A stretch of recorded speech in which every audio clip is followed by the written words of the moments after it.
Hello everyone, welcome to my channel The Civil Minds. Hope all of you have seen the first video and enjoyed it. अब आपको मैं second video की तरफ second session में ले जाना चाहती हूँ. Biggest mistakes junior designers make.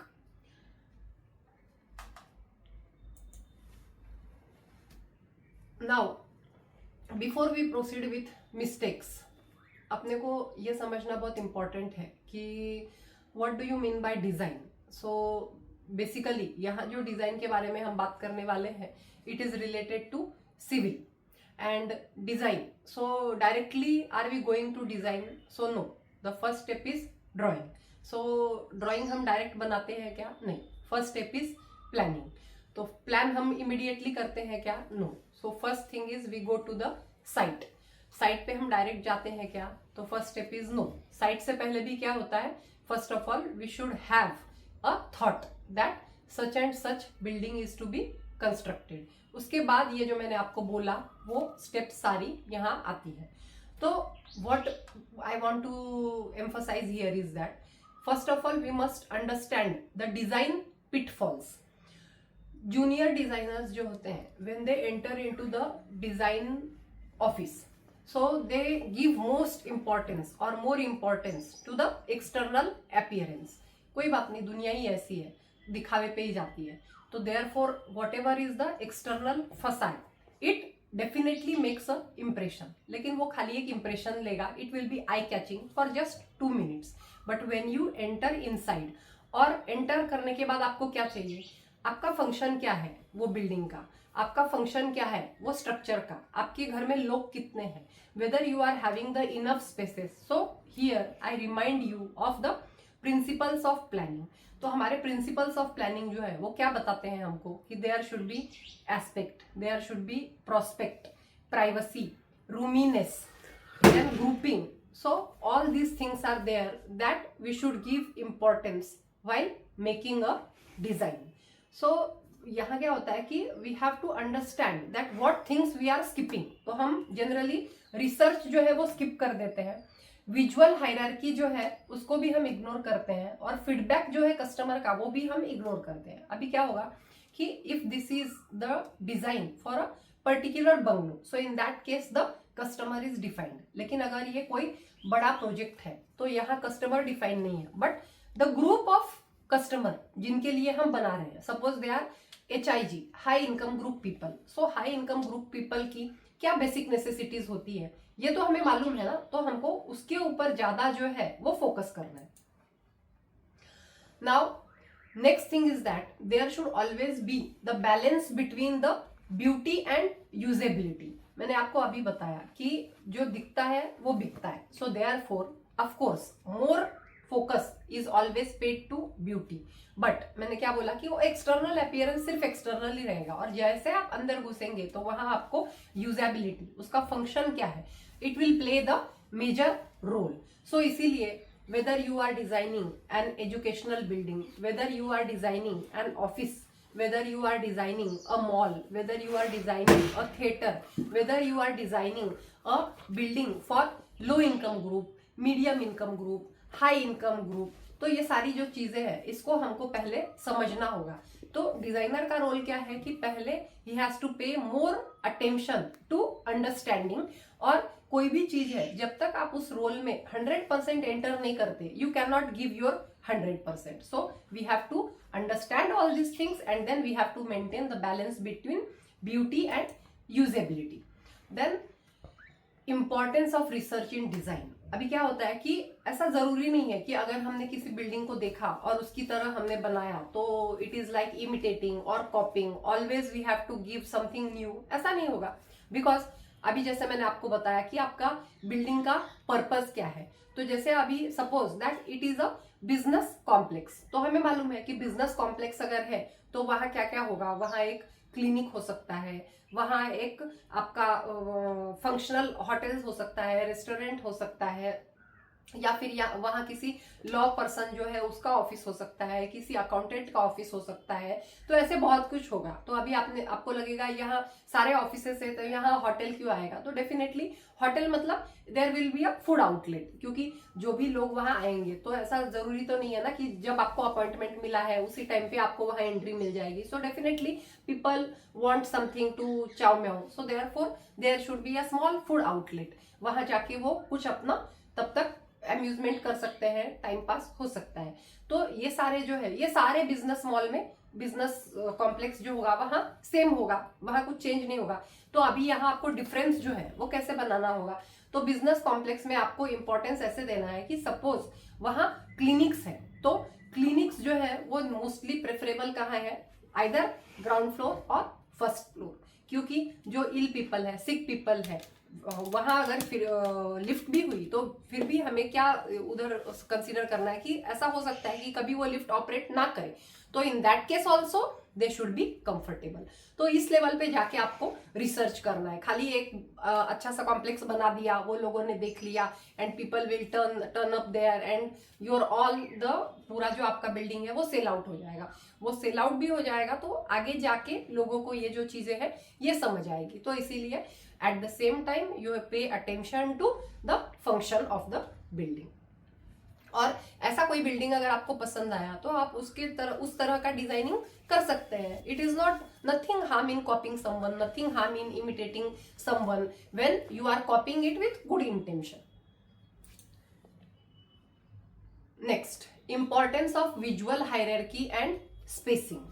तो अभी क्या होता है कि डिजाइन में always we must give importance to adequate space. अभी जो भी फंक्शन है उसके लिए हमको एडिक्वेट स्पेस वहां होना चाहिए। जैसे मैंने अभी आपको फूड आउटलेट बताया, तो वहां क्या होना चाहिए, आपका एक किचन के लिए स्पेस होना चाहिए, उधर आपको एक बेसिन होना चाहिए, एट द सेम टाइम उधर आपको सिटिंग एरिया अच्छा होना चाहिए, एंट्रेंस पे कुछ वेटिंग लॉबी होनी चाहिए। तो ये सारी चीजें जो है वो बहुत इंपॉर्टेंट है if you are going for a restaurant or a hotel. अभी ये एक फंक्शन हो गया। अभी eight the same time suppose that it is a small tuition class, तो ट्यूशन क्लास में क्या होगा कि वहां एंट्री के साथ आपको शू रैक रखने के लिए स्पेस होना चाहिए। एंट्री करने के बाद वहां जो है वो कुछ थॉट्स या फिर ब्लैक बोर्ड या फिर स्मॉल लाइब्रेरी ऐसा कुछ बनाने के लिए वहां एडिक्वेट स्पेस होना चाहिए। तो ये सारी जो हायरार्की है of thoughts and adequate spacing, ये सारी जब हम ब्लेंड करेंगे तो उसके बाद we will be able to give focus to the design और हमारी डिजाइनिंग जो है वो अच्छी होगी। Next, importance of early feedback. अभी नॉर्मली क्या होता है कि कोई भी एक टीम में काम करती रहती है, तो जैसे मैंने आपको बताया कि हम डायरेक्ट डिजाइन नहीं करते, हम कैसे कैसे स्टेप वाइज डिजाइन तक आते हैं। तो अभी ये जो हमारे सारे इस प्रोसेस में जो भी पीपल हैं, जो भी हमारे कोवर्कर्स हैं जो उसमें रोल प्ले कर रहे हैं, तो हर किसी का input at proper time important है। कि जैसे अभी साइट है तो साइट पे कैसा वहां साइट है, तो ये साइट इंजीनियर जो है या जो साइट पर्सन है वो हमको बताएगा। फिर नेक्स्ट जो है वो उधर हमको फंक्शन क्या है बिल्डिंग का ये पता होना चाहिए, तो जिसने वो फंक्शन सारा मालूम है जिसको, वो कितने लोगों के लिए बनेगी या बाकी का सारा जो इनपुट है वो राइट टाइम पे उसने हमें देना इंपॉर्टेंट है। फिर planning, people will go through planning and all this things and then finally the design person will enter into this.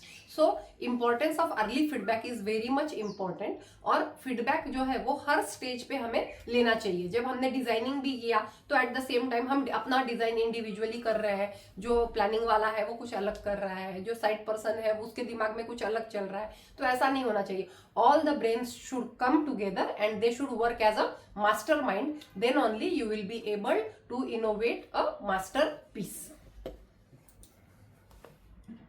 Next, now what happens कि हमें ऐसा लगता है कि हमें कुछ इनोवेटिव करना है, हमें कुछ अलग करना है, तो हमारे दिमाग में सबसे पहले क्या आता है, कुछ कॉम्प्लिकेटेड चीजें आती हैं। But always remember that simplicity in the design is it's uniqueness and it's most eye catching and the thing that is appealing. So always focus on simplicity rather than on focusing on complicated things, because complications जो है वो definitely is going to create complication in everything. So अगर आपने कुछ अलग सा design किया है, कुछ यूनिक चीज डिजाइन किया है, so always give a thought that it has to be simple. आप उसके लिए जो भी मटेरियल यूज कर रहे हैं वो आपको इजीली अवेलेबल होना चाहिए. जो भी आपके लिए उसका को पार्ट्स है वो सारा आपको इजीली अवेलेबल होना चाहिए. तो डिजाइन का बेसिक हमेशा दिमाग में फॉर्मूला होना चाहिए कि it has to be simple at the same time unique. Importance of consistency in design. अभी नॉर्मली अगर आपने देखा होगा तो हर जो बिल्डर होता है या फिर जो भी कोई ब्रांड होता है तो उसका एक कुछ लैंडमार्क होता है, उसका कुछ यूनिक फ्यूचर होता है. जैसे अभी सपोज हम नासिक में देखेंगे तो कुछ बिल्डर्स है, जैसे अभी श्रीजी बिल्डर्स है, या फिर बॉम्बे में आपने देखा तो अभी गोदरेज कर रहा है. तो ऐसे जो बड़े बड़े अडानी आ रहा है, तो जो जो बड़े बड़े बिल्डर्स हैं उनका अलग अलग यूनिकनेस है. उनका कैसे हो गया कि नाम ही काफी है. But when the small builders rush into this crowd, तो उन लोगों ने भी हमेशा कोशिश की है कि they should have something unique. तो इसीलिए वो जो कंसिस्टेंसी है उनकी यूनिकनेस की, it is always carried in their every building, in their every design. So the designer should always take care that what is the uniqueness of this particular builder, what is the uniqueness of this particular functionality. तो फिर जैसा अगर educational building है तो विद्या विनयन शोभते, ये हमें सबको मालूम है. तो इसीलिए ये जो गृध वाक्य है ये बहुत जगह पे आएगा. तो ये कहाँ आना चाहिए, और ये अगर सभी एजुकेशनल बिल्डिंग में आया तो इसमें कुछ गलत है क्या? कुछ गलत नहीं है, because it is something that is just making you identify that it is a educational building. It is making you identify that it is a business building. It is making you identify that it is a law building. तो ये सारी जो features है ये हमें uniqueness बताती है, और इसीलिए ये कंसिस्टेंसी जो है वो हमारे डिजाइन में डेफिनेटली आनी चाहिए. अभी user empathy and the mindset. अभी जो यूजर को आप टारगेट कर रहे हैं, जिसके लिए आप ये सब बना रहे हैं, तो आपका फर्स्ट फोकस क्या होना चाहिए? You should always B user centric. आपके दिमाग में कुछ अलग सा डिजाइन आया और आपने उसको बस बना दिया, it is not going to work. आपको हमेशा ध्यान में लेना चाहिए कि आपकी कस्टमर की रिक्वायरमेंट क्या है, what he is trying to focus on you. क्योंकि कुछ कस्टमर ऐसे होते हैं कि वो यूनिकनेस चाहते हैं हमेशा. उनके पास money is not something that is a problem. वो पैसा भी पानी की तरह बहाना चाहते हैं, लेकिन बस उनका पर्पस जो होता है कि उनके दिमाग में जो स्टोरी है वो स्टोरी एक मास्टर पीस बन के वहां सामने दिखे. तो therefore you have to user centric, you have to have a problem solving approach, and you should always have the learning approach. क्योंकि अगर आप ऐसा सोचोगे कि ये जो बता रहा है ये सही नहीं है, जो हमें मालूम है that is the end of the engineering, that is the end of design, तो फिर in that case you will lose the customer. क्योंकि आपको डिजाइन में बहुत इंपॉर्टेंट है कि you have to understand the story. क्योंकि every house is a story, every building is a story. हर चीज अपने आप में एक कहानी होती है, अपने आप में एक लैंडमार्क होती है. लेकिन उस चीज को जब तक हम उसमें इन्वॉल्व नहीं होंगे, उसे समझेंगे भी नहीं, तब तक हम वो जो मास्टरपीस है वो नहीं बना पाएंगे. तो इसलिए we have to be user centric. Next, integrating research and layout mastery. ये भी जो पार्ट है ये बहुत इंपॉर्टेंट है. अभी नॉर्मली क्या होता है कि किसी ने आपको एक स्टोरी बता दी, तो अभी उसने जो स्टोरी बताई वो उसका पर्सपेक्टिव है, लेकिन अगर उसकी जो स्टोरी है वही वो बनाना चाहता तो वो आपके पास क्यों आता? Doesn't it? वो आपके पास क्यों आया है? क्योंकि उसको आपका कुछ एक्सपर्टीज चाहिए. So therefore when he is telling you story, eight the same time your approach should be, आपका उसमें रोल क्या बनता है कि you should make him understand the start of the story and the end of the story, और बीच में क्या क्या होना चाहिए ये सारा जो है ये आपको उनको बताना है. Here comes your expertise. तो इसीलिए आपका जो डिजाइन है उन्होंने जो बताया उसको आप समझो और उसको आप अलग अलग रिसर्च के साथ इंटीग्रेट करो. उसके सिमिलर टाइप की बिल्डिंग्स जो है वो आप उसका रिसर्च करो, उसमें क्या क्या मटेरियल यूटिलाइज हो सकती है जिससे वो इकोनॉमिकल, टेक्निकली फिजिबल, वायबल और एक मास्टरपीस बने. इस पे आपका फोकस होना चाहिए. सो देयरफॉर रिसर्च, लेआउट और ये दोनों जो है इसको कंबाइन करने के बाद टेस्टिंग। तो टेस्टिंग जो है वो करने सब में आपको क्या करना पड़ेगा, you have to make a model, you have to see whether it is workable when it is in operation और not. At the same time आप डिजाइनर हो, लेकिन आप सेम टाइम आप बाकी लोगों का जो है वो उनका फीडबैक लो, maybe the your people in higher hierarchy, then someone who is subordinate to you, इन सबका आप जो है वो फीडबैक लो and then you go for that. Next, जैसे मैंने अभी आपको बोला feedback, so cultivating a feedback culture is must for a unique design, for a masterpiece design. तो अभी इस फीडबैक में क्या क्या आपको चाहिए, सबसे पहला चाहिए openness, openness to accept whatever is the demand of your customer, openness to understand what your higher hierarchy people are telling you, and then openness to understand what your subordinates are trying to convince you. तो ये सारी चीजें जो है, जब आपका openness होगा, team members feel comfortable while sharing their ideas and critics encouraging honest discussion। तो ये सारा जो है this comes under openness and that approach is very much important for you as a designer। Next, timeliness. अभी क्या होता है, बहुत लोग जो है वो कन्विंस होते हैं, बट कब कन्विंस होते हैं, जब टाइम चला जाता है। तो ऐसा नहीं करना है आपको, जो भी कुछ है so you have to maintain the timeline. तो स्टार्टिंग में क्या जरूरत है तब आप उनका फीडबैक लो, मिडिल में क्या जरूरी है तब उनका फीडबैक लो, और फाइनली जब आप कुछ बना रहे हो तो तब उनका फीडबैक लो। So all these things are going to help you in bringing out something out of the box. और डाइवर्सिटी, तो मैंने आपको जैसे बताया कि you go on continuously doing research. Research में क्या होगा कि आप अलग अलग आइडियाज जो है वो उनके सबके आइडियाज लेके अपना उसमें जब तड़का ऐड करोगे तभी एक यूनिक डिश, यूनिक एम्ब्लेम बाहर आएगा, that is going to appeal the people. Next comes embracing simplicity. अभी मैंने आपको बताया कि simplicity is the heart of design. तो सिंप्लिसिटी से क्या होता है, there is a clarity, there is a purpose and there is a minimalism. Clarity होनी चाहिए कि आप क्या डिजाइन कर रहे हो, सामने वाले का क्या फंक्शंस की रिक्वायरमेंट है। तो ये सब चीजें जब आप समझ पाओगे then you will move towards a purpose, and this purpose will help you to move towards the minimalism. Next, design with purpose and clarity is the, क्या बोल सकते हैं इसको, कि पर्पस और क्लैरिटी जब आपके दिमाग में होगी तो तभी आप जो डिजाइन कर पाओगे that will be acceptable. So I here want to emphasize that these are the few things which junior designers make, and they should move towards what not to do, as I have explained in the earlier part. Then and then their journey as a design engineer will be excellent. So I hope that after watching my video and understanding what I am trying to tell you, you will march towards a successful journey.